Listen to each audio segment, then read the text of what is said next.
So we are recording this session, and we're going to go ahead and get started. I'm going to go back to my share screen now.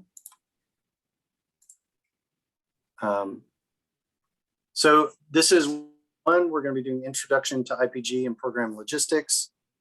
So with that, I just want to kind of briefly show the agenda for our meeting today. We're going to have a welcome from Dr. Michael Brzezinski, our Dean of International Programs. Here in just a minute, we're going to talk a little bit about video setup and some kind of tips and tricks for that. Then we'll get into our first intercultural learning activity.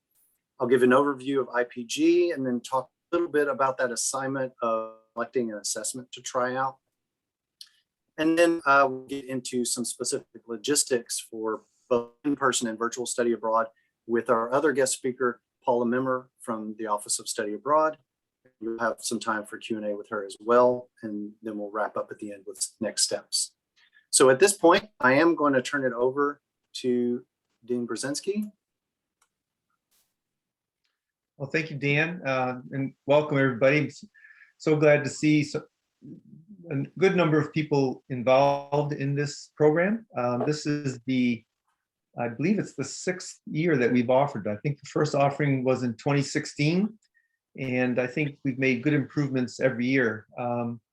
Initially, we began this type of training program to help faculty to learn how to facilitate intercultural learning outcomes and how to assess them during study abroad programming. We've now expanded that to also to faculty who are interested in connecting actual courses with courses of others abroad, as well as for virtual research projects. So it's expanded quite a bit, and I'm very pleased to see us being able to do this because it is an effort. It's a significant amount of work for Silmar to put this together, and this kind of offering is very unique in higher education, especially at a level of a Research 1 institution. There just aren't many people doing this, but I think it's really important. I became convinced it was important back in 2014, basically when I came to the realization that we have to ensure that students are making progress competence when we get them into these intercultural settings, whether it's through study abroad or through courses that are linked up across the oceans or some type of research projects across different countries. But it's just like everything else that we do as teachers or instructors, faculty, staff who are teaching. Without learning outcomes and assessment, what students learn is really, quite crassly put, a crapshoot. I mean, some will find a way to learn these types of things on their own, but many will not.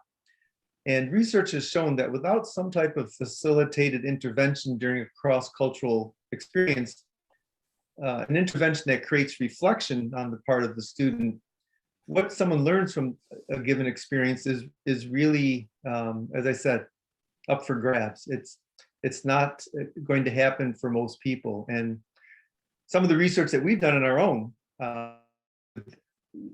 faculty who have had facilitated this kind of training and led facilitated sessions with students compared to those who have not, we've seen significant differences in students' development. And so this is our attempt really to provide a service to the campus, to all of you and many others, to help equip individuals to be even better prepared to facilitate learning outcomes and the assessment of those outcomes in the space of intercultural learning, intercultural competency. And I know many of you bring your own expertise in this area. Some of you may have what you might call an intermediate level of knowledge and experience.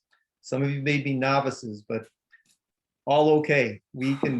I'm sure Dan can work with all of you. And I'm just thrilled that we continue to have faculty and staff that sign up for this on a regular basis. It's encouraging to see that so many people take this seriously, that we want to ensure that our students are indeed learning beyond just the subject matter in these cross-cultural settings. That intercultural competence piece is not lost. So I want to thank you again for participating. Thank you to Dan for all the work you did to put this together, along with your colleagues in Sylmar. And you're in good hands with Dan. He's done this for many years now, and he's done a very, very good job with it. So I'm once again happy you're here, and hope you enjoy the sessions.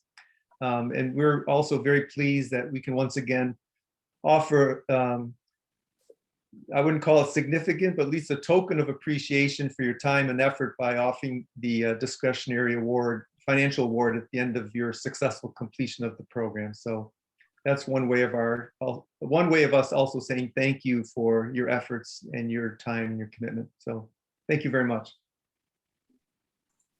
Thank you, Mike. Appreciate it. You're welcome. So we're going to dive into this briefly. My name is Dr. Daniel Jones. You can please just call me Dan. I am a senior intercultural learning specialist with the Center for Intercultural Learning, Mentorship, Assessment, and Research, which is far too long a title, so please just call it Sylmar. That's what we call it. This is my third year in IPG. I've been participating in and helping to facilitate IPG for the past 4 years. It seems like every year I've been in charge of it, it has changed. So I hope you all will be with me as we go through yet a new iteration of IPG, revising from the previous year's curriculum and getting those things up on Brightspace and ready to go. Related to that, I know in your acceptance emails, it mentioned that you would have some Outlook invites to accept or reject, and those have not come yet. Part of that is because I've been having a little bit of trouble setting things up with Zoom, but I think that's resolved now, and I should be able to get those out to you today or tomorrow. Our first workshops, I should say, are next week, Tuesdays and Thursday. Those out by tomorrow. Okay, so we're going to dive some tips for teaching in the virtual space. This is how we're going to be meeting for IPG, although I want to acknowledge that probably more than half of you fall into the category of program leaders for in-person programs or study abroad programs. But you a few tips and tricks along the way for virtual instruction as well, along with those of you who are specifically doing a virtual exchange, whether it be with the Vail Grant program or with a COIL grant. So with that in mind, I'm going to start with this video set up, kind of a little tutorial on a technical aspect of being in this format of interacting, being in a virtual video meeting. Zoom, Teams, Google Hangouts, they all have their fallbacks. I'm sure everyone here is much familiar with the phenomenon of Zoom fatigue. So what I'm going to be talking about is intended to help address some of the contributors to that fatigue, and to maybe help your class meetings or meetings like this run a little more smoothly and maybe not be as tiring or taxing on the brain. So talking about video setup, we're going to be looking at things having to do with creating a visually shared space. I'm sure some of you are aware now that you see background is blurred, so that I have one of those filters on right now. Zoom and Teams, all of these already have numerous different background options.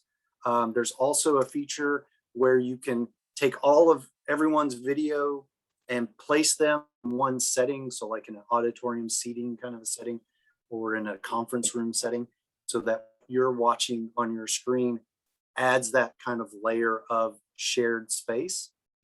And that's because having everyone in their own in their individual rooms, all in different places, it creates a lot of visual clutter that our mind has to filter through to really focus. One of the contributing factors to that exhaustion that we feel after having one of these meetings. Our brain is working overtime just to process what it's observing. So how do we create a visualization? I'm going to be addressing a way to do that in very simplistic terms. So You could use one of those filters or one of those settings where it puts everyone's picture in one place. That's one way to achieve that. But I think that's not always necessary to get the effect that you want. So the first two things are lighting and framing. And that's when I talk about framing, that's my box that I'm in. How am I framed by that box? Where am I in that image? So am I over to the side? Am I, some of you have been in calls where only seeing the top of their head. So we want to make sure that we're properly framed. But the other kind of layer to that is not only our own framing of how much distance is above our heads, how much distance is there between our body and the side of our frame, but also relative to everyone else and their pictures as well. So if you want to do this, kind of play with me as you're doing this, you can just tilt it up or down. Is watching a screen and your camera's over here, you might consider shifting that video over. One thing you can do is place that you're watching, and I'm actually breaking this rule myself because my video is over here. You can place that under the camera so that you're looking right directly at the camera. You want kind of paralleling what you're seeing for everyone else. So for some of you, you're maybe a little closer up in the game. Some of you are a little away.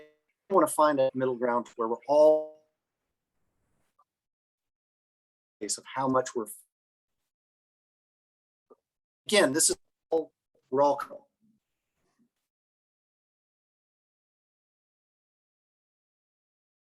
Our brain has to do in processing face the same. It makes it easier on a way to create a shared visual spaces with lighting.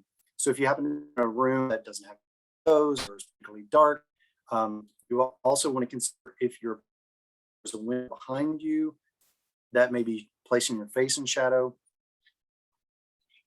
Ideal cinematography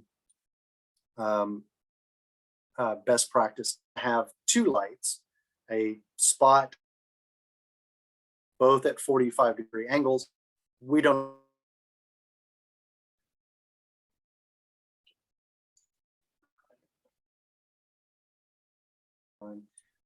And you just want to make sure that it's really hard, washing out, but so. Hey, Dan, Yes. you are coming in and out. Your audio is not consistent.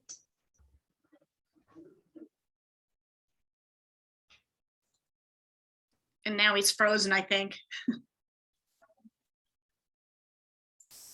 Let's set him out for the count. Okay. I'll keep trying. Should we turn off our cameras? I know we're Doesn't help. talking about that, but sometimes that Is helps if we're not all streaming. Is this a little bit better?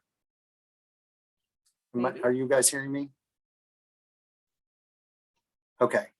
I'm seeing some nodding, so I hope my video is back working again. Yet another challenge of virtual meetings and technology. And I heard someone point out that maybe turning off video can help. Absolutely, and we're going to talk about that too. So hopefully you caught most of what I said, but the basic idea is that we want to try to match each other when we're in this visual space together. And we also, it may seem trivial, but it really does help our brains, have a little more stamina in these meetings.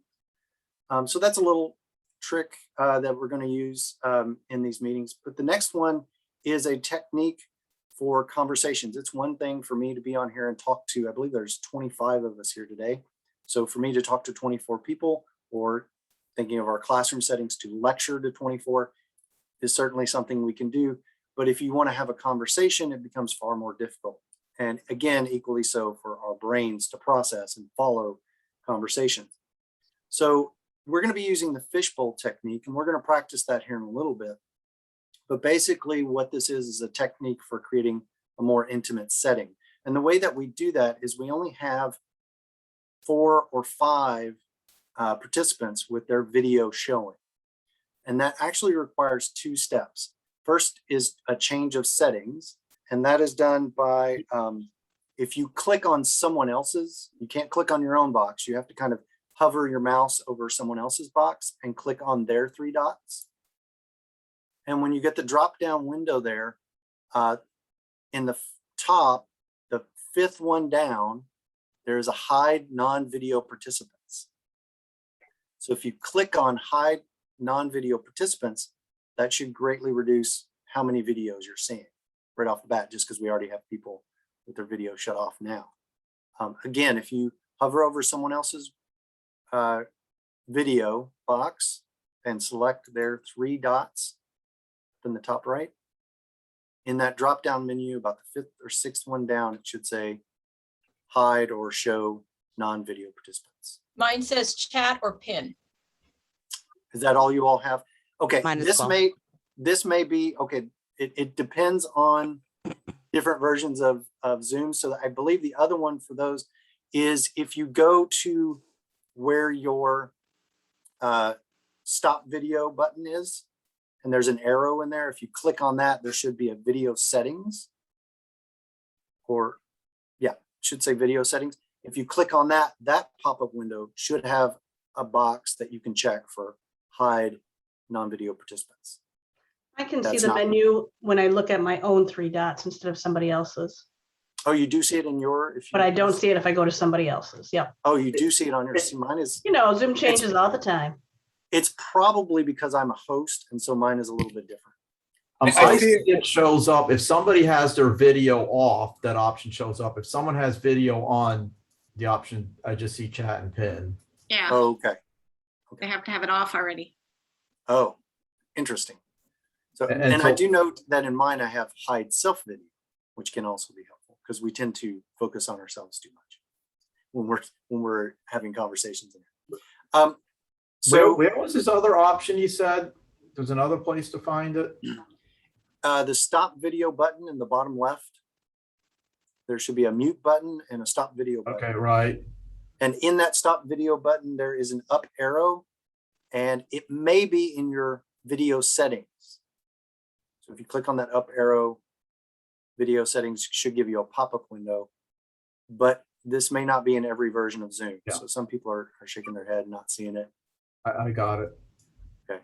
So again, this is one of the challenges of different formats. I've actually been using Teams for the past year. I haven't used Zoom since last time I hosted IPG.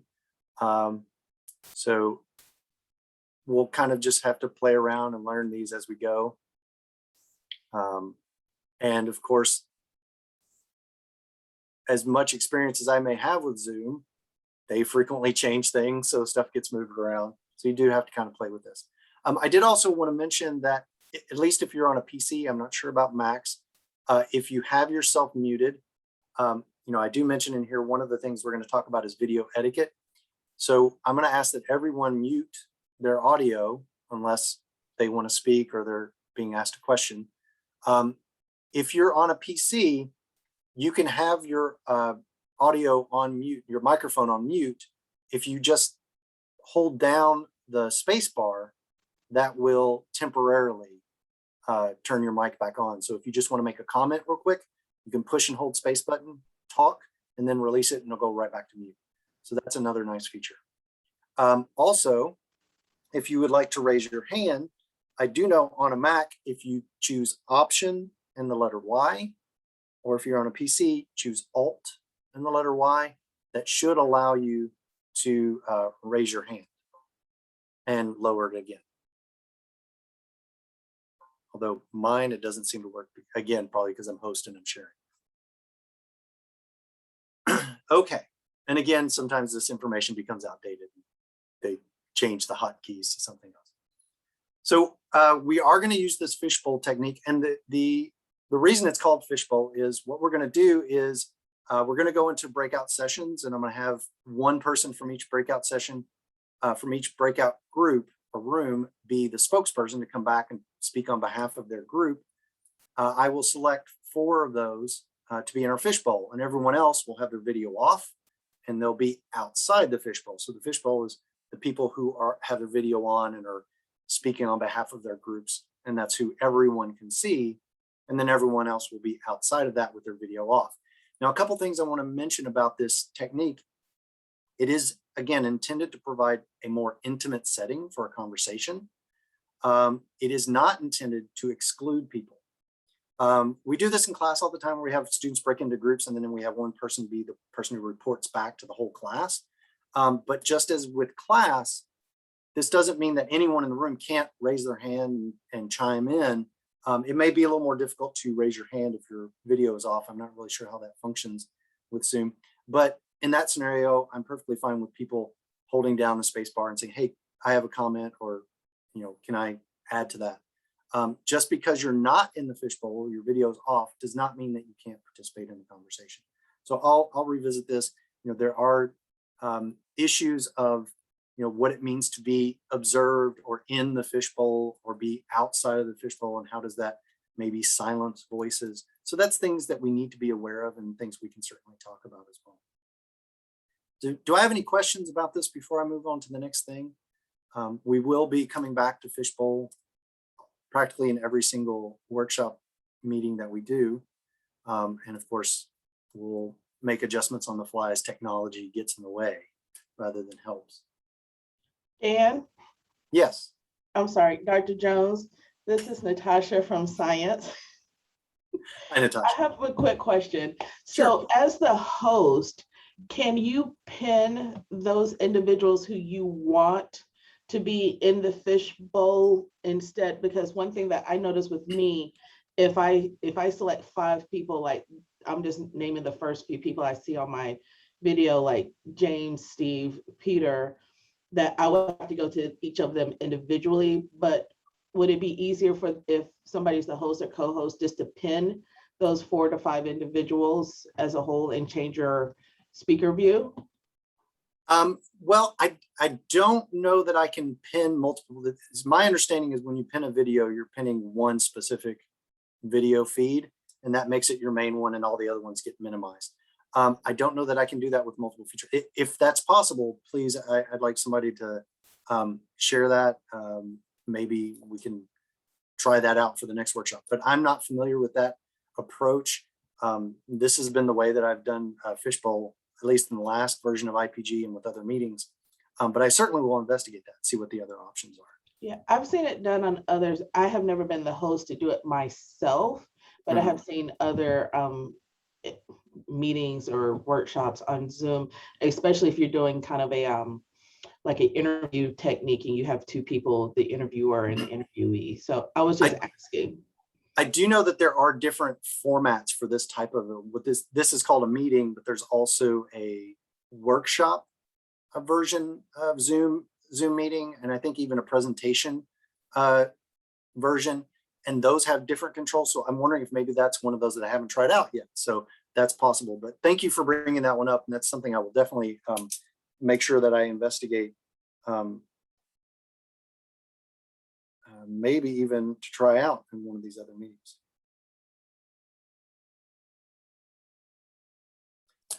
Okay, I'm going to go ahead on to the next part, which is to get us into our first intercultural learning activity, which is Voices from the Past. So if you don't have this out already, and if you have it on your computer, or maybe some of you might have printed it out, if you can have it easily accessible, have it open. If you want to go ahead and retrieve that if you don't have it already. I'm going to use the automatic feature to put you all into breakout rooms here in a moment. When I do that, I would like you to share your responses to the Voices from the Past activity worksheet. Share that with your group members in your breakout session. And I also have just the basic question that I'd like to at least be discussed somewhat is, once you've shared your responses, why that particular phrase or saying that you included, why it's important to you, where, what does it mean to you? We're going to talk about that as well. So you're going to have about 10 minutes to discuss, and then we'll come back. The other task I would like you all to complete while you're in your breakout sessions is, before it's over, try to identify one of your group members to be the spokesperson. I will likely have 7 or 8 groups.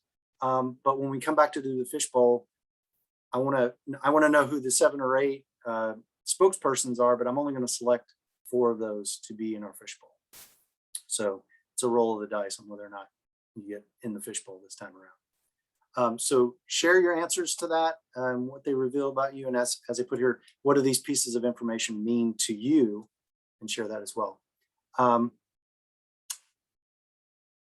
The Voices to the Past handout, this is in the module 1 on Brightspace under the meat section. And I apologize for using that phrase because I always think of the grocery store every time I say meat section. They're organized by warm up, read, watch, and then meet. And then the meet section has all the information for today's workshop, and it has the attachment there at the bottom for voices from the past. Dan, for Yes. some reason, I can't really find it in Brightspace, even find the module or the course. Oh, you've not been able I to don't- find the course. Yeah, I don't know if this is just my problem or I've- everyone has this problem. I think this is a problem with Brightspace. I've had more than a handful of you contact me for this very issue. So let me address this issue first, because I think this is worth spending a little bit of time on. I've got Brightspace up, so I'm going to switch it over to, actually I need to go to the home page here if it doesn't kick me out again. And I'm going to share my screen with my Brightspace. Here we go. Bear with me. Okay, hopefully, are we seeing the Brightspace? Can I get a thumbs up from somebody if you're, okay, I'm seeing some nodding. Okay, so this is my Brightspace. So this lists all the courses here. So there's a couple things you'll want to check if you're not seeing this course right here showing up in your list. First, you've got these tabs across the top. Please make sure that you've clicked on all under my courses. Frequently, people have selected just the specific semester that they might be in. This course, for lack of a better term, this training is not specific to a semester, which is why it doesn't show up here. The reason for that is I want all of you all to have access to these modules year round. I don't want, the end of the semester to come and then you can't access anything. So it's not associated with a specific semester. So first, make sure that you click on all. And then the next thing is it's only going to show you the top 12.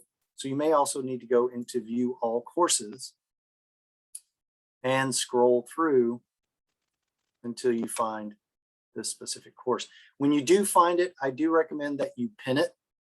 And at least that way you can click on pinned to get to it more quickly. Hopefully this is helpful. I have double checked that everyone is registered and in the course, enrolled in the course, I should say. So everyone should have access to it. Nan, I hope this has solved the problem for you. Yes, indeed. Thank you. Okay, great. Oh, and someone's also provided a link to voice. If you are logged into Brightspace, and especially if you are in our section, you should be able to use that link that someone put in the chat, and it should take you straight to that document. Okay. So hopefully we're all in the same space, at least in that regard. We've got access to that Voices from the Past document. I'm going to go ahead and put everyone into breakout rooms now. And then towards the end of it, you will see a message pop up with the countdown. And if you haven't by that point, I think you'll get about 30 seconds. Make sure you identify one person to be your spokesperson. Okay.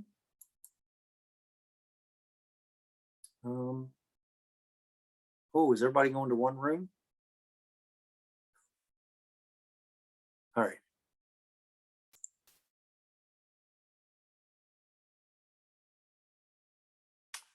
This is a problem.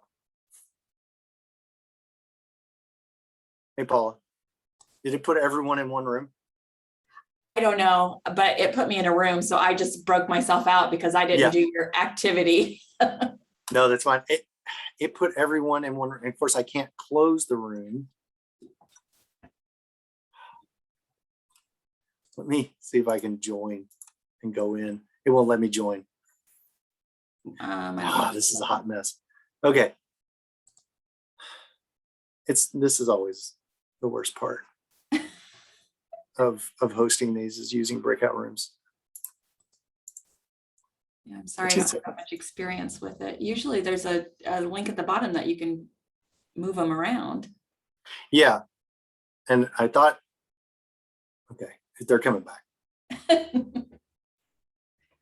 Okay. So that did not work. No. We got to say hello. So I'm getting I'm going to try nauseous, this Dan. again.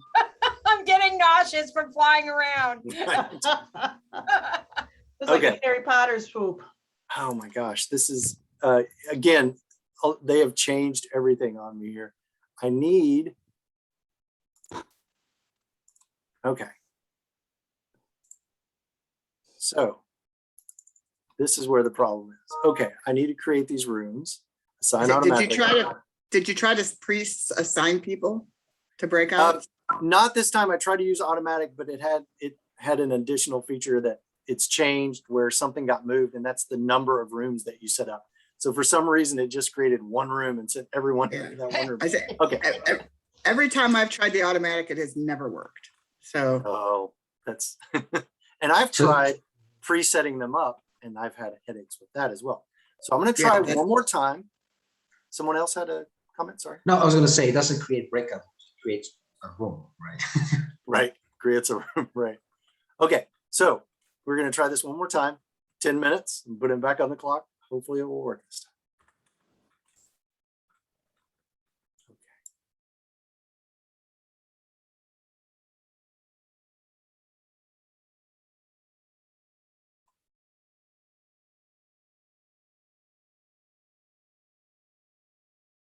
And then Paula should jump out.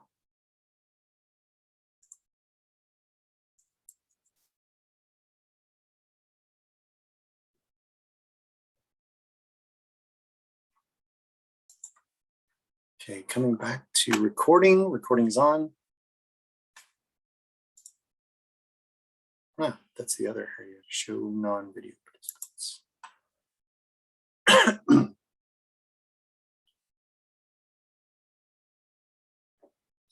Should be coming back now. Okay, I think we're all back.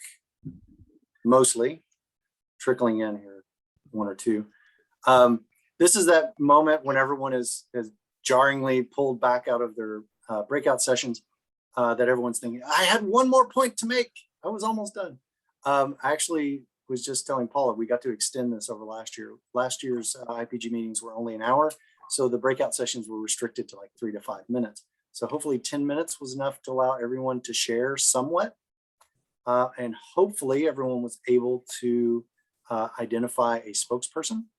So at this point, I would like the spokespeople to virtually raise your hand. And again, you can use, I think if you go to participants, and down at the bottom, there might be a feature, or there is a raise hand button down in the bottom control box under reactions. The reactions, yeah. So again, they can be located in different places. I've also, while you all are in your breakout sessions, figured out that when we get to the fishbowl, hiding non-video participants, if you go to the top right, there is a view button, and you can change it between the speaker view and the gallery view. You may also have hide non-participant video there as well. That's another place you might be able to find that. So I am going to select somewhat at random some of that raised hands, and then everyone else will please turn off your video. So I'm going to ask Rachel, Wanju, Jennifer, and Steve Thompson, if you will keep your video on for me. Everyone else, please turn your video off, make sure that you're muted. And this would be the time to select hide non-video participants. So I am going to, okay, not sharing that, good. So at this point, you should only be seeing, I think, 6 people. Denise, can you also, and Nan, can you shut yours off as well? And if you go to the bottom left to the stop video button. There we go. So there are 5 of us now in the fishbowl. So thank you all for volunteering. So I'm going to pose these questions. So one of the things that I want to share anytime that I do a fishbowl and you're reporting back on behalf of your group, and this might be something you want to consider with your students as well. We need to kind of walk a fine line between sharing a general impression of what was discussed and telling someone else's story, because that's actually something we don't want to do. We don't want to speak for someone else or take someone's voice from them and say that so-and-so told this story. This is what they said. We don't want to report in that way. If that individual wants to share their specific personal perspective, that's fine. But one of the things we want to kind of encourage our students to do is we can share the general topics of what was discussed, and you can share your own story, your own perspective, but we want to try to avoid giving someone else's perspective. We can't speak for someone because we can't truly know their mind. So I do want to acknowledge that before we get started. So we can start with your own responses, but if there was maybe some trends that you noticed with the other members of your group that they had very kind of similar things came up, that you could phrase it in that way or share in that way what was discussed in your group. And of course, you can always report in that kind of, we talked about, or this was brought up. So what does the message from your influential person mean to you? Who would like to share that one? Maybe start with, what is that message and what does it mean? Hi, I'm Jennifer. I was in a group with Anita and Samuel. And I think it was interesting because Anita and I both had messages that pretty much were like, go for it, you can do it, that kind of thing. And Samuel had a message that he shared from his dad that was about how to achieve harmony. And I obviously will not repeat it. I would let him repeat it or whatever, but it was, they were all fabulous in the way that how they have still influenced our life to this day, I believe so. Good, thank you. Thank you for sharing. Yeah. Who else would like to share? Well, this is Steve Thompson. I was in a group with Jim and Holly. For me, the interesting part for all 3 of us was how far back that our influential message went, back to teachers or family members who, again, either stated something or had something on the board.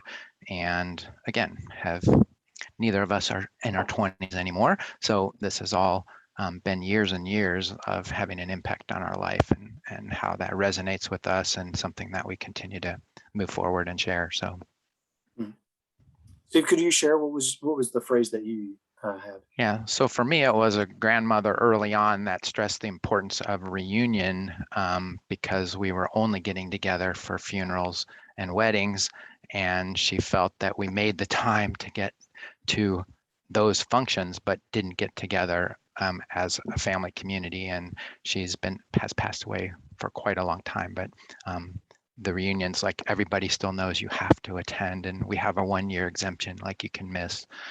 We all missed with COVID, but we can have something that comes up, but you have to attend. And so for us, that's been something that has reunions of 70 and 100 people every year on both sides of the family. So that's a really good one. We're going to be talking a lot about intercultural competence, about communicating, engaging across difference. What is that value that's expressed through that, the importance, the emphasis placed on reunion? What is the value that's behind that? You mean for our reunion? Yeah. Yeah, the value is knowing where everyone's at, even with social media and people staying up to date on Facebook and Instagram and things.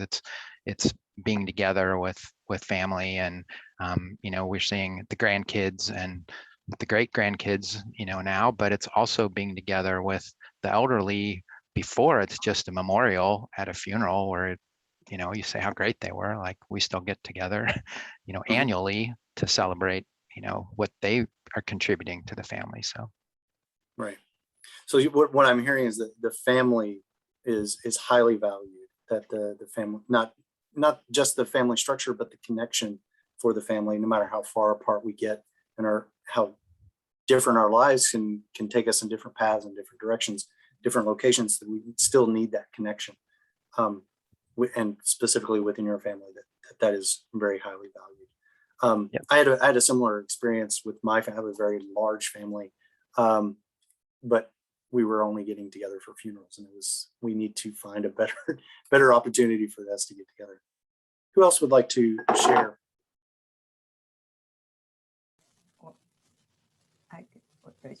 Okay. Wanju? I can go next. Okay. So I was with Natasha, and another person has titled Purdue University, but that person never showed up. So I don't know, Purdue University probably doesn't exist. Anyway. We do have a few people that are either kind of listening in on their phones or transitioning and traveling. So that happens. But we do have good conversation about very influential saying something people say to us. For Natasha, I can share my first. So it was from a mentor when I was a doctoral student, and was before I graduated, and he said, so one should remember, winning an argument is not necessarily a good thing. So I guess I was stupid and argumentative. You want to prepare me for that, for the reality. And I think that has been very helpful, because I was I was a manager and working with many people. I think to me that's a good way to kind of build my own leadership, and how to work with people has been very helpful. For Natasha, and that was something from her father. Most like what Jen shared is go for it. If you whatever you want, go for it. And we also talk about study abroad, going abroad experience. We talk about Canada and how wonderful that place is. But it's a kind of road trip where you can drive to Canada, so it probably doesn't count as study abroad or going abroad. But it was a good conversation. Good. Thank you for sharing that. I'm interested in the phrase that you shared, the idea that winning an argument is not always a good outcome or the best outcome. Can you unpack that a little bit? What does that mean to you? To me is, yes, I probably can use logic to win an argument, but that will affect my relationship with that person. So to me, it's especially when I was a manager, I feel like I need to be more like a Taoist. If people know about Taoism, it's really, you don't hit the thing head on, you go around it. The most powerful thing is not metal, it's actually a piece of plastic, like you want to bend yourself. It's like a river, you go through things. So it's, to me, that is to that phrase, that thing he said to me is that really, don't look at things just this angle. With having a holistic view of an issue, and see if you can reach out to that person and work together. You don't have to win. That's how I see that saying to me. So this is really, really interesting. This is actually very similar to the value that was being displayed by Steve's message about family, that relationships are far more valuable than, in this case, being right or winning an argument, right? So, and you brought up Taoism. There are a lot of connections. One of the things that I like to try to touch upon anytime I'm talking about intercultural competence is the notion that everything we do and think and say, the way we engage with our world is entirely culturally defined.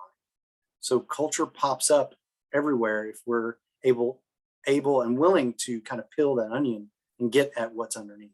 What is the value that is being expressed? So that's why this activity is a great icebreaker. It's a great way to have students get to know each other, but also dig a little deeper and get into some values and beliefs that we have that we ourselves may not be, obviously aware of. That maybe, I didn't realize that family was as important as it is to me, or that relationships in general are not just equally important to facts and logic and argumentation, but maybe relationships are more valuable. And I think a really good example of that is, we're in a very polarizing time in this country. And one of the things that I have to kind of keep reminding myself and coming back to when I'm confronted with someone who maybe is, I guess the best way to characterize it would be someone who has a different worldview, a different experience of the world that we're living in, is that I'm not going to convince that person of my position by giving them a bunch of facts and science and data and all that. The thing that's going to convince them is if I can make a personal connection with them and make it emotional and talk about shared experiences. And from that, I can begin to change their mind.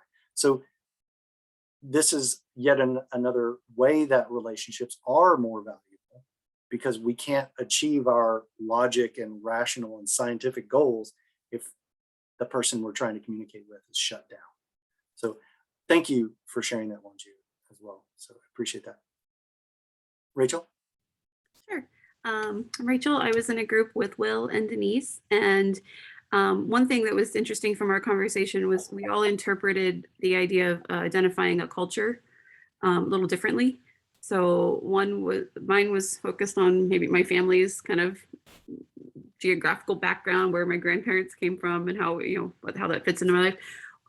One was focused on a culture they're very interested in and would like to know more about.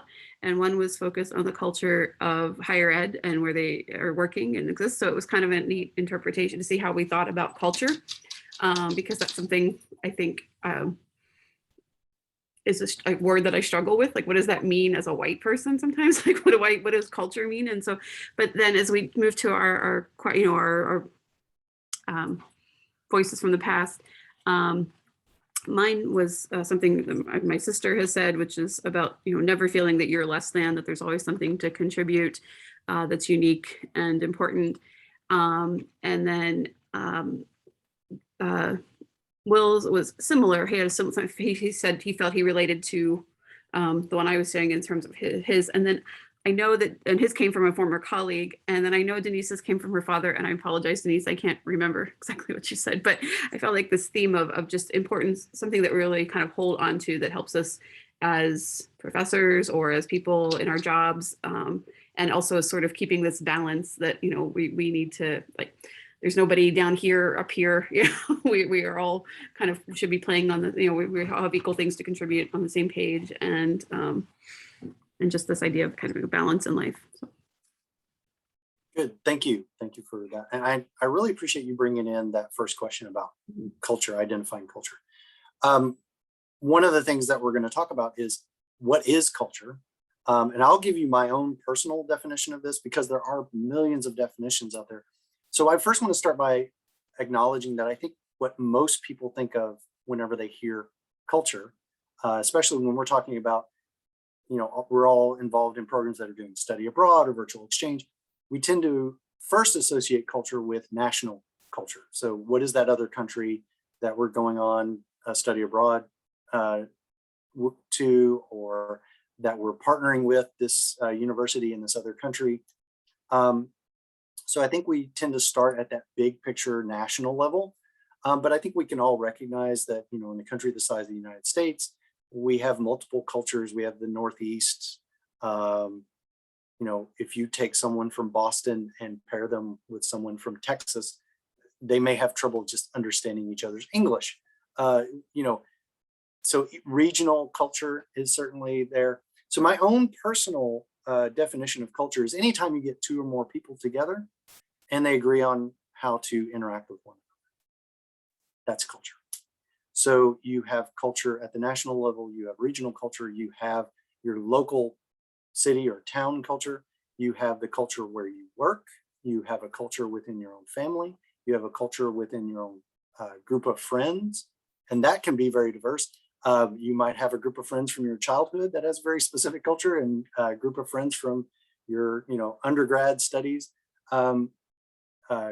your culture at church, your culture in some sports athletic group. There's a lot of different groups that can come up that represent different cultures. So again, this is why I have this kind of very vague or broad definition, because it really is anytime you get people together and those people agree on how they're going to interact with one another. Excuse me. This can be explicit. We can, in this session, we'll talk about, I've talked about, if you're not speaking, please turn your microphone off. If you would like to share virtual hand raise, those are explicit rules that we can share about how we're going to interact.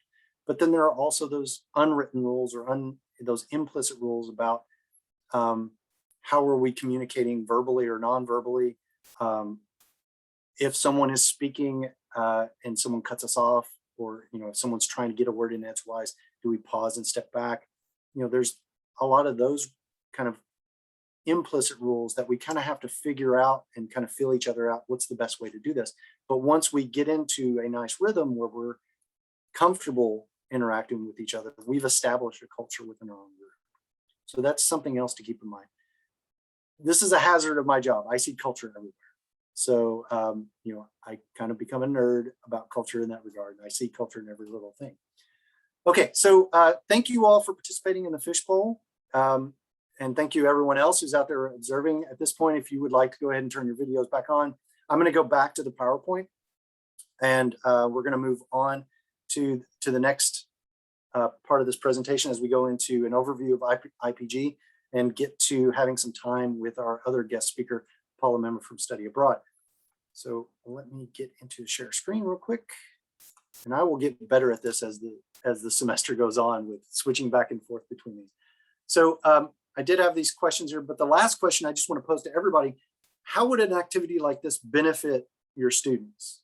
Can somebody want to share a thought or an insight about how this activity might be useful or helpful in your particular program?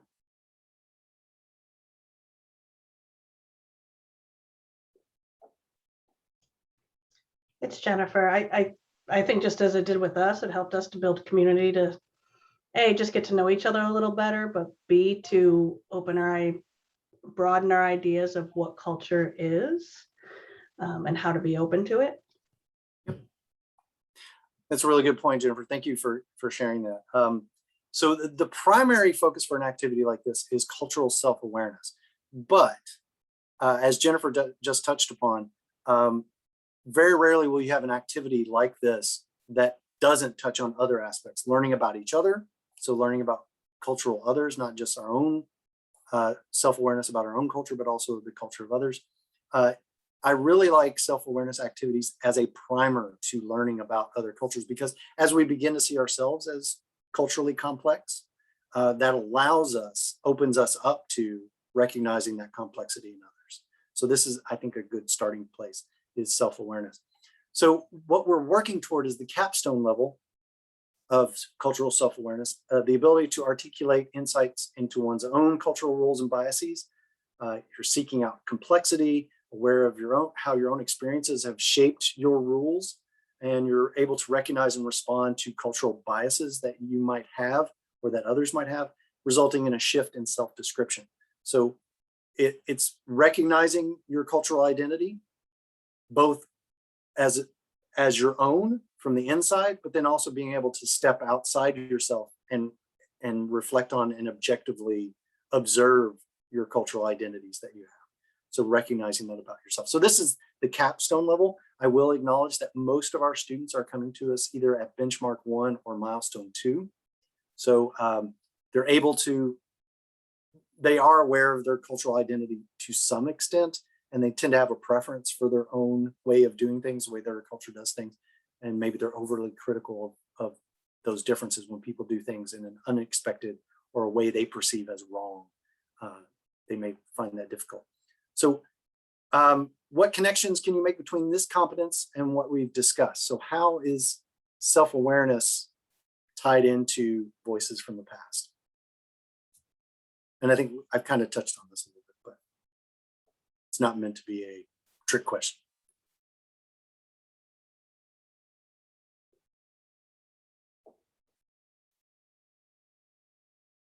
So the easy one right off the top of the bat is that question, what culture do you identify with, right? They have to give it a name, which, as we've already heard, is really hard to do. The good problem we want our students to have is, which one do I select? The bad problem is, oh, I don't have any cultural identity. They need more self-awareness if that's the response.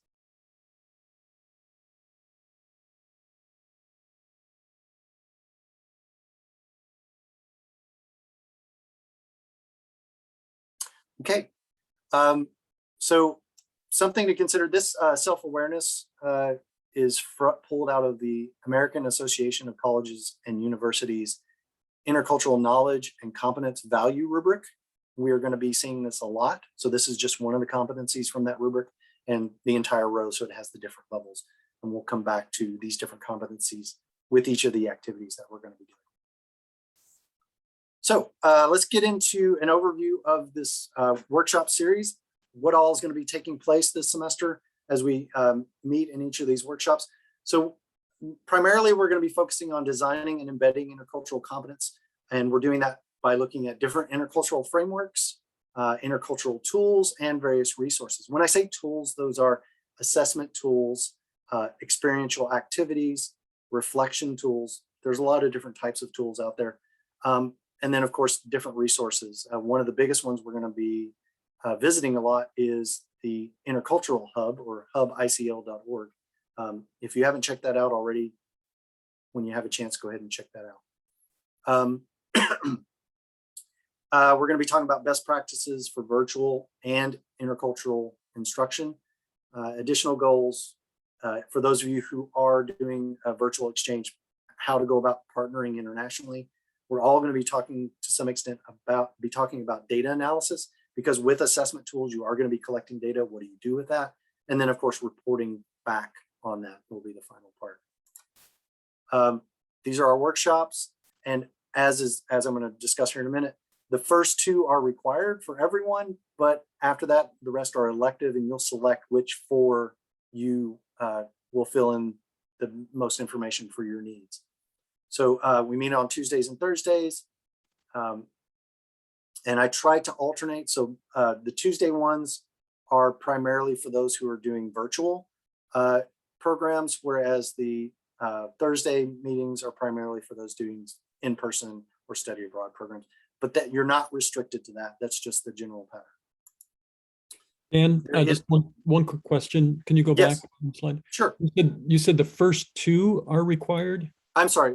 The first, I misspoke. Okay. The first session and the last session. Okay, got it. Thanks. There are two of them, the first one and the last. Thank you for catching me on that. So we do have a decision table to kind of help you figure out. And of course, if you want to talk to me more about which ones are maybe best for you. At the top, if you are completely new to IPG, which I think most of you are, you may just have this as a factor in your decision making. You're going to want that support in backward design. And there are 3 workshops that focus on the 3 steps of backward design. But if you are doing virtual and a virtual exchange, whether it's a Vail grant or a COIL grant or just another type of virtual exchange, you may need some of that additional help in setting those up, or best practices, things like that. You are required to do the 1st and the 10th, and then you're required to do 4 others. Those 4 are your choice. You can choose whichever ones you want, but you're not restricted to that. You can attend as many workshops as you want. In addition to the 6 total workshops, you're going to complete 6 modules that accompany those workshops. But again, with the modules in Brightspace, you have access to all of that. You're not restricted from any of it. So feel free to review all of the modules as you see fit. Module structure. This is also a best practice when you're doing a virtual course, to share this with your students. Try to have a repeating pattern so that students can better anticipate what's going to come next. You'll find in Brightspace that the way I've set up each module is that there is a warm-up, which is introductory information, a read section that has at least 1 required reading, but do pay close attention. Sometimes the readings are just recommended. There's a watch with 1 or 2 videos, and then we'll have a meeting. So the meet section provides you information about what's the intercultural activity that you're going to have to prepare. And this is when we're meeting. And I'll try to also include the agenda so you know that ahead of time. Then you'll have the actual synchronous portion, which is this workshop. And after this workshop today, each of you will need to go back to module 1 for the reflect section and reflect on this workshop or the module as a whole. There'll be some a discussion board with reflection prompts in there. And then there's also a resources section, and that's where I cram everything else that I couldn't just fit into either the module or the workshop, because there is a lot of material out there.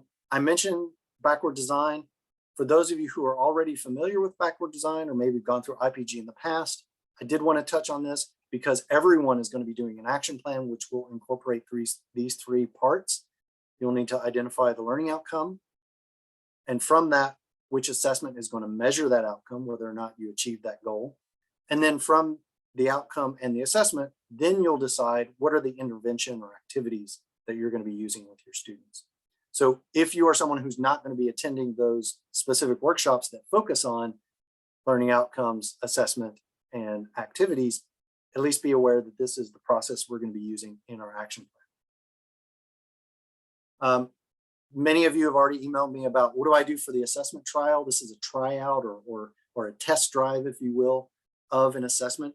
So I'm going to start with, if you've never done the IDI before, I strongly recommend that be the one you test out, because not only is it a good assessment, it is also very useful as an instructional tool on intercultural competence. I see James has his hand up. Yeah, I just want, as far as when you go through the modules that are recommended for the individual programs, I'm applying for a COIL, but since the course I'm going to connect it with doesn't start till a year from now, till fall 2022, I'll recommend to submit the COIL application the next go around. Is there anything, I mean, if I complete the requirements now, is there anything that needs to be done different, needs to be done, after this and the next time around? I've gone through this once and then I can submit the COIL at a later term. Okay. No, the COIL, the VAIL grant, even the SAIL grant, you are required to complete IPG, but once you've completed it, you're good. We did have a phase last year where we were transitioning entirely to virtual. And if you're doing VAIL or COIL, you have to have done last year or this year or moving forward. So that was the only other thing. Were there any other questions? And I apologize, James, if you had your hand raised for a long time. Hopefully I'm going to catch as many of these as I can. If you have already done the IDI, the next one on the list I would recommend is the ASKS 2+. That is because we are primarily going to be focusing on that AAC&U intercultural knowledge and competence value rubric. And that's what the ASKS directly assesses. So that would be my next recommendation for an assessment tool. I see Colleen has her hand raised. So would you recommend the IDI for the students or just for us to complete and follow up? If you're doing a short-term program versus a long-term program, are there different assessments you would recommend for different program lengths? So certainly, that is a consideration. And if you're able to take part in the assessments workshop, we're going to be talking a lot about a lot of the different factors that go into choosing an appropriate assessment tool. And certainly the duration of your program can be one of those factors. You can use IDI with short-term. We've actually found that short-term programs can have a lot of impact, even just in 1 week, on students' intercultural development. But it really comes down to a lot of factors. Cost, I mean, with the IDI, it's rather expensive, especially if you're doing a pre and a post. But there are some opportunities for funding in the university, and as well within departments, they may cover the cost of those. The ASKS, the nice thing about the ASKS is it's free. It was developed here at Purdue in the Center for Instructional Excellence. It's available. We've even created it's a paper assessment. We've created a Qualtrics version that I could share with you. So there are a lot of things that go into which one. What I'm talking about here is for IPG, everyone who's an IPG is going to test drive at least one assessment tool that is new to them. So it's a tool that you've not had any experience with. My intent is that you'll get that experience. And the added benefit is for something like the IDI that has a cost associated with it, Silmar is going to pick up the tab and allow you to take that assessment. And then you'll also have an individual debrief afterwards. If you've done the IDI in the past and you maybe had a group debrief, but never an individual, if you've done it recently, and when I say recent, I mean in the last 6 months, we could just use those results and schedule a debrief and do it that way. But if you've never taken it before, you'll let me know. I'll order a username and password and get you access to take the IDI. So the other thing I want to mention about this is I think we have until September 28th is my deadline that I set. The workshop on assessments is on September 23rd. And so it's by that next workshop that I would like everyone to have identified which one they would like to try out. That's not to say that if you don't get it by then, you're out of luck. I'll work with you, but hopefully by then we'll have enough information for you all to select your assessment. Natasha? Yes, thank you. One, I have two questions. One, with the Ask 2+, how do we gain access? Do we just contact the center and say, hey, I want to sign up to do this, or how does that work? And then two, if we wanted to do the IDI, I remember taking the IDI when I became a qualified administrator to do debriefing, and that was about 5-6 years ago. So would you recommend to do it again for our particular purpose of going abroad, or is that too many assessments? You just want us to select one? Well, I think for your situation, I think you would better benefit from experiencing a new assessment, something that could potentially expand, your kind of toolkit of what you can use with your students. So you're already familiar with the IDI. I think moving to another assessment would be a good idea. As far as the asks, I can provide you a link to a Qualtrics version, and you could take it as a Qualtrics, and it would just come through me, and you and I would meet and discuss your results. Or if you wanted to go check it out ahead of time, you can just go to the CIE website. There is a link on the website. You can even Google the Asks 2+ CIE Purdue, and it'll take you to their link that you can just pull up the PDF and download it and take it yourself. Okay, I think I do that because I just recently did the bevy as well. So okay, I have done 2 of the 4 that are listed, and I still don't know who I am. No, I'm just playing. All right, and I'm going to take one more, but we need to move on because I want to have time for Paula as well. Nan? Sorry, I muted. So I just select my question in the chat box in the workshop. I think one of the previous slides you talked about the schedule of these workshop sessions. So in the workshop, I know you're going to talk about interventions. So are you going to introduce common study designs? So these are just assessment tools, right? But we are expected to design a study? Not extensively. I mean, you're not going to be required to publish. Certainly, we want to encourage you all to publish if that's something you choose to do. So designing a full study is an option, but you're not required to do that. Our action plans are very kind of cursory. These specific points. What is the learning outcome? What is the assessment? And then what is the activity you're going to do with your students? That's really all we need to fulfill the IPG requirements. But certainly, we'll talk about those options. Yeah, going beyond that, making it a more robust study. We'll discuss that as well. Okay, so in the workshop, in one of the sessions, you may touch on some common study designs. Yeah, we'll probably touch on them mostly around workshop 9 and 10. Okay, thank you. Okay, so I'm going to move along, and I'm sorry if more of you have questions. This is a really great discussion, but I don't want to make these workshops even longer. I think an hour and a half is really our max. Program completion, 6 workshops, the 6 modules that go with them. Again, you're not restricted to that. There is the Hubble tool assignment where you're going to create either an original tool or adapt an existing tool that is in our Hubble digital toolbox. We'll talk more about that. Again, later on when we get to the workshop on designing activities, but also that information will be in the module. So if that's not a workshop that you were planning on attending, you can check out the module information as well. But I'll be bringing the Hubicle up frequently in these workshops. Your action plan you'll submit for approval. And then finally, the data analysis report. This is the Intercultural Program Leader Completion Survey. It's a Qualtrics. Everyone will get the link to that when you get to the end. After you have led your program, you have assessment data, you're ready to analyze it and report on that.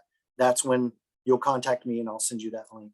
So that may be next spring or next summer, but that will be the final step. Once you report, you're done with IPG. Okay. We're going to talk about different data analysis methods. So I'm going to skip over this. We do have a whole workshop 10 is going to cover this as well. Okay, so I do want to turn it over to Paula in the last few minutes, and I apologize, Paula, she's been waiting patiently. Paula is the departmental program manager. She's agreed to join us and hopefully answer any of your questions. Paula? Hi, well, thanks for having me. Dan asked me to jump on and just kind of give a brief overview about study abroad and answer questions that you might have. So I think really, I'm going to kind of leave it here. And this is our general overview, right, of logistical program development. And so most of you at this point have already thought through all of your program design, whether it's in person or virtual. You've touched on all of these different logistical areas. I think the thing I wanted to point out here is just simply that these are opportunities for students to have cultural experiences abroad. And I really appreciate that you all are taking this workshop, learning more in depth how to incorporate intercultural learning and being mentors for students and being intentional about how they learn and what they experience and how they connect with what they're doing abroad. Go ahead and go to the next slide, Dan.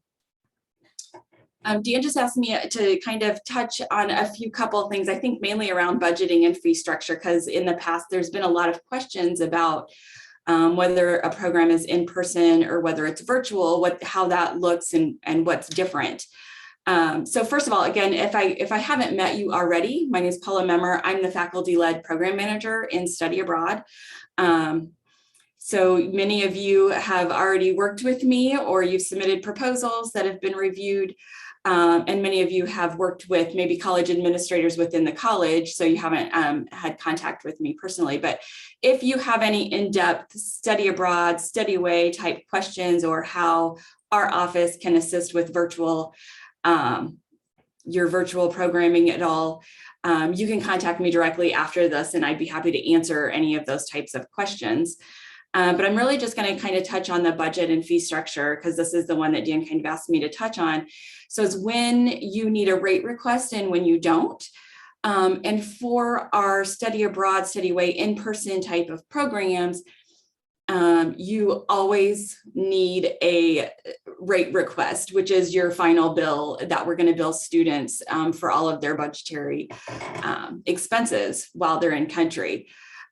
If you're working on a virtual program, so that can look very different depending on your program design. If you're working with a provider who's helping you set up, virtual speakers around the world, or, helping you have virtual site experiences and things like that, that might be where you have additional fees for students that they're going to have to pay. At that point, you would need to do a rate request to be able to bill students for those expenses.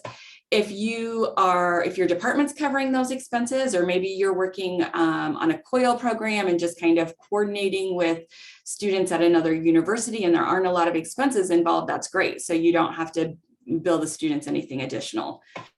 That also kind of filters into your recruitment time, right? So for our study abroad in-person experiences, faculty have to start really recruiting early in the fall semester. So if you've got your program lined up, you're probably already starting to recruit, being in classrooms, getting the word out, having call outs. And so you need to have a good number of participants before your budgets are due. Whereas virtual experiences, if it's just a class that the students are enrolling in, you have a much larger recruitment period. I don't want to go over 2:30, so I'm going to just touch on liabilities really, really quickly. So the liabilities for our study abroad programs really is if you're working with in-country providers and vendors and things like that, you're going to have commitment dates, right? So our payments that are due to vendors and our cancellation policies, those are really the liabilities for our in-person programs. You don't necessarily have all of those with virtual experiences. The one liability that I would think more in depth for virtual experiences is if the students aren't earning credit at Purdue and they are just kind of participating in your virtual experience with a host university, that might have additional financial aid complications. So something that you just kind of want to put at the forefront of your mind and make sure that you check in with. So those are really, really quick, basic touch points, but I'm happy to answer any questions that you have, or like I said, if you have pretty in-depth questions, you can get in contact with me and see how we can work together and assist with your programs.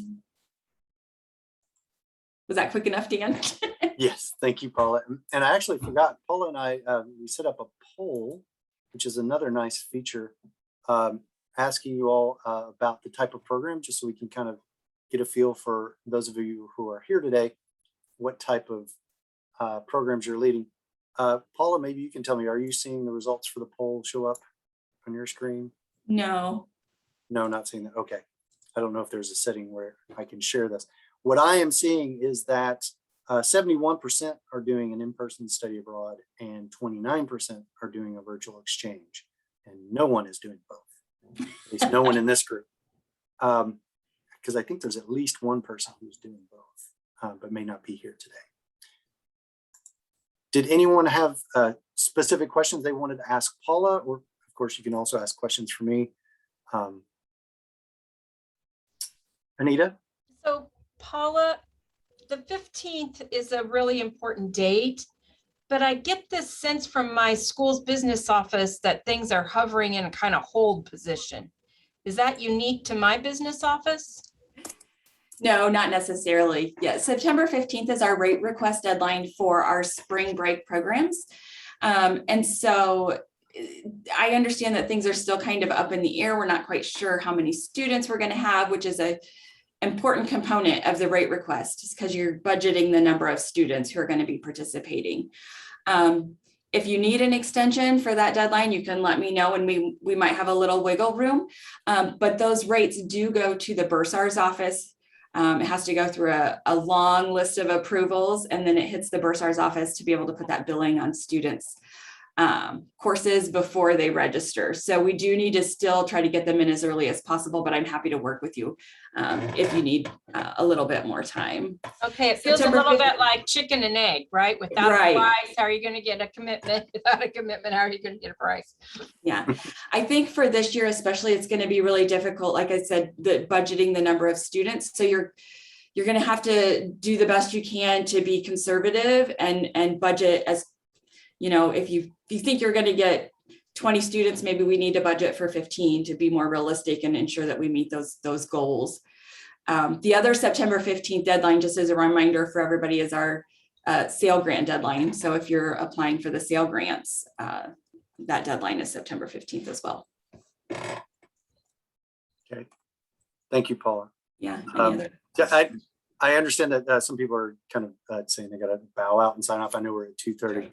I did want to get Colleen's question about, she asked about having already taken the IDI and gotten the debrief recently.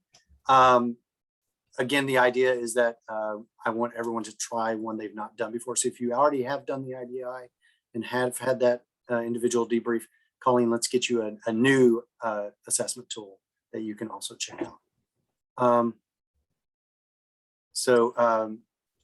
I think, yeah, I see a thumbs up. So that's good. I hopefully answered that question. I just want to wrap this up. Our next steps, again, as I said, go back to module 1 and do the post-workshop reflection and explore some of those resources there.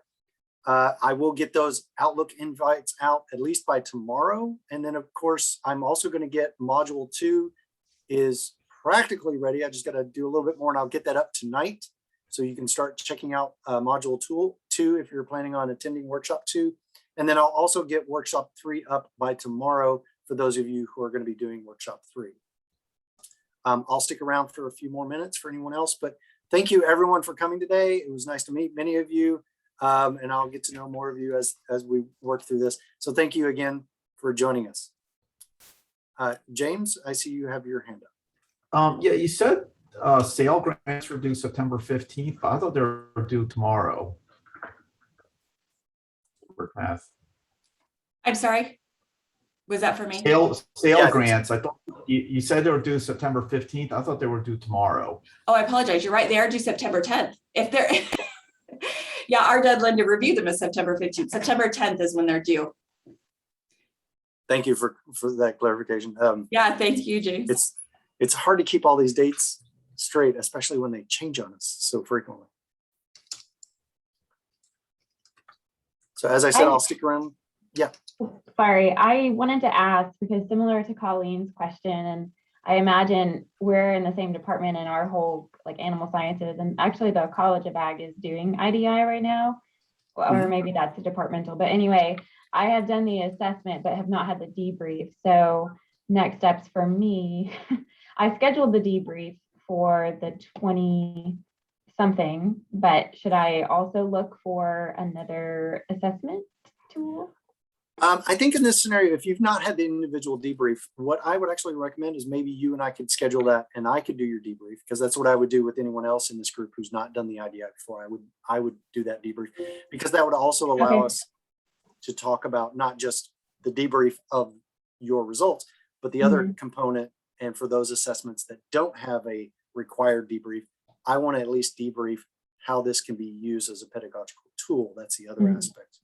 So if you have, and this is to anyone else who's still listening out there, if you've taken the IDI in the last 6 months and you've never had that individual debrief, so as in Jackie's situation, let's schedule that individual debrief using that those results that you've already got, because it's really the debrief that's the most useful part.